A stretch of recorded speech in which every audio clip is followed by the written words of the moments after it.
What's up everyone, my name is Mike, and welcome to another GameCast Rewind. Today I'll be taking a look at Kirby Super Star for the Super Nintendo. Enjoy!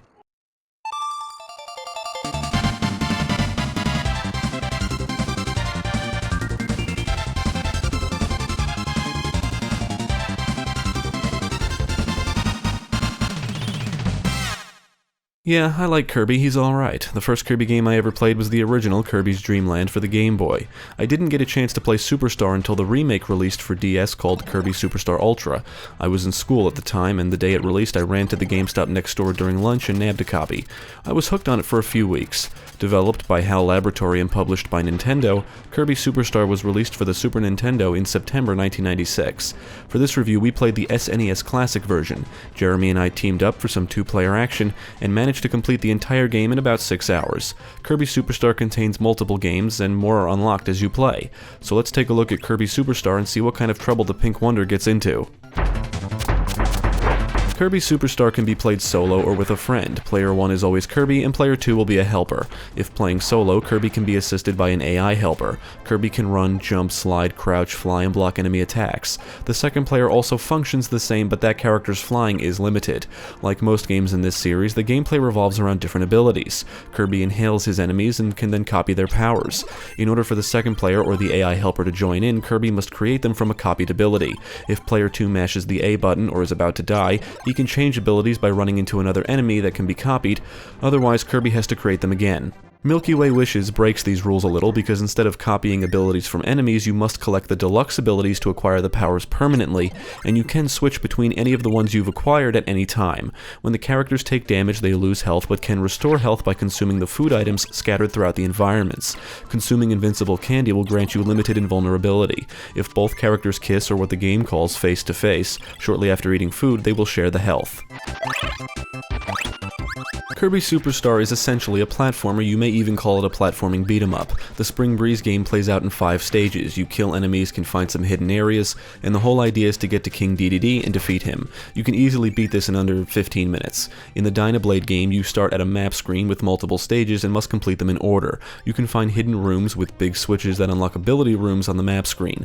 The whole idea of this game is to complete each stage and then defeat Dynablade. In Gourmet Race, you need to race King Dedede and win by reaching the finish line and eating food along the way to rack up a high score. That's it. The Great Cave Offensive consists of numerous interconnected areas. You need to find all of the treasure because reasons. There's no real motivation to do it, Kirby just wants to find treasure. In the Revenge of Meta Knight, you go from area to area and must complete the areas within the time limit, otherwise Meta Knight conquers Dreamland. Finally, in Milky Way Wishes, Kirby flies to each planet, defeats enemies, collects powers, and acquires the Star Rods needed to revive Nova. After acquiring all of the Star Rods, you then battle the final boss. There's even a shoot-'em-up segment in this game. Yes, Kirby Superstar does it all.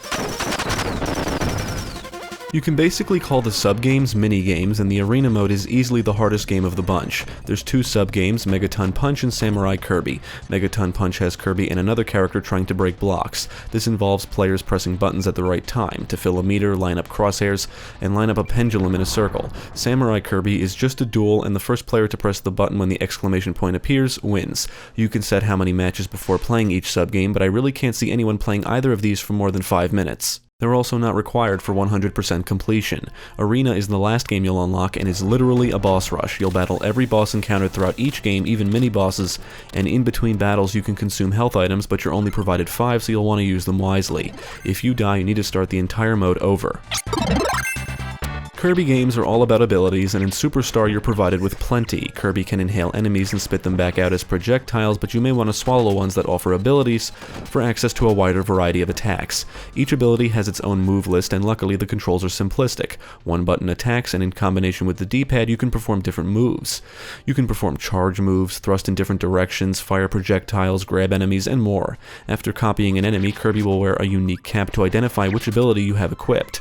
If Kirby takes enough damage or is hit by a powerful attack, the ability will be knocked out of him in the form of a star, but he can get it back if he inhales it before it disappears. While Kirby just copies the abilities, player 2 or the AI helper will actually transform into the enemies.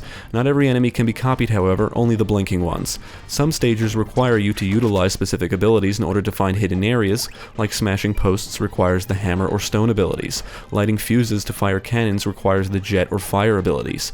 All of the abilities have their own ups and downs, and experimenting with each is all part of the fun. Each game is also filled with numerous boss battles, and most bosses are extremely easy to take down. They don't require a lot of effort, and even when you die in this game there isn't much of a penalty, so you can get back to where you were rather easily.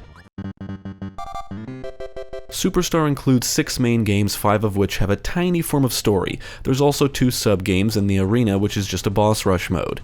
The first main game is Spring Breeze, and it's a pseudo-remake of Kirby's Dream Land, with some levels ripped straight from that game. The story goes that King Dedede stole all of the food from the residents of Dreamland, and Kirby needs to get it back. The next main game is Dynablade, and the antagonist, Dynablade, is destroying Dreamland's crops, so Kirby sets out to stop her. The third main game is Gourmet Race, and there really is no story here.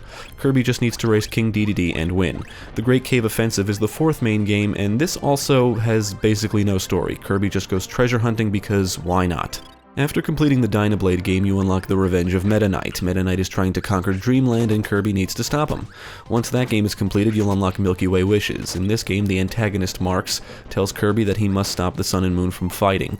In order to do so, Kirby must collect all of the star rods from the planets to revive Nova, a comet made of metal and machinery.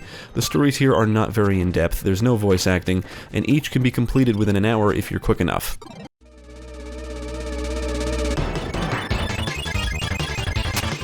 Superstar is one of several Super Nintendo games to utilize the SA1 or Super Accelerator 1 chip.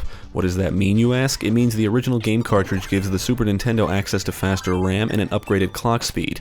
We're not sure how the game utilizes the chip, but visually it looks pretty good, at least for its time. The game is full of vibrant colors, parallax scrolling backgrounds, and the intro sequence showcases an impressive computer-generated Kirby in combination with the Super Nintendo's iconic graphics mode, Mode 7. Like many Nintendo properties and the Kirby series in general, the soundtrack is full of catchy tunes, many of which are still heard in Kirby games released today. The sound effects are what you would expect. They sound cartoony but do complement the gameplay nicely. As for the performance, we did notice the frame rate dip when the screen got hectic. The dip would drop inputs, as in you press the button and nothing happens, but luckily this did not happen often. We had a lot of fun with Kirby Superstar, but I would say its biggest problem is that it's too short. In addition to that, all of the games minus the arena are extremely easy and offer little resistance. The Great Cave Offensive will probably eat up most of your time because some of the treasure is actually well hidden and/or requires specific abilities to obtain. The arena is easily the hardest because if you die you need to start over, you're provided limited health items, and you basically need to memorize the boss attack patterns. But for the most part, the game is a breeze. Even during our brief time with the game, we still had a blast thanks to the numerous fun abilities and excellent controls. We do feel that Kirby Superstar Ultra is the better game, and if you have a DS, we would recommend that over this. It contains twice as much content and brings a lot more challenge to the experience. However, if you're a Kirby fan, a collector, or are just interested in trying the original, we would definitely recommend giving this a shot. The game feels like it's geared towards a more casual crowd, so if you're looking for an intense challenge, look elsewhere. But if you're looking for something that's silly, fun, upbeat, and can even be enjoyed with a friend, Kirby Superstar might just be the game for you. Thanks for tuning in. I hope this video proved helpful. Stick with GameCast for more quality content, including the latest gaming news, podcasts, let's plays, and even more reviews. Be sure to check out my channel, Gaming Pastime, for new game reviews released every week. My name is Mike, and I thank you for watching.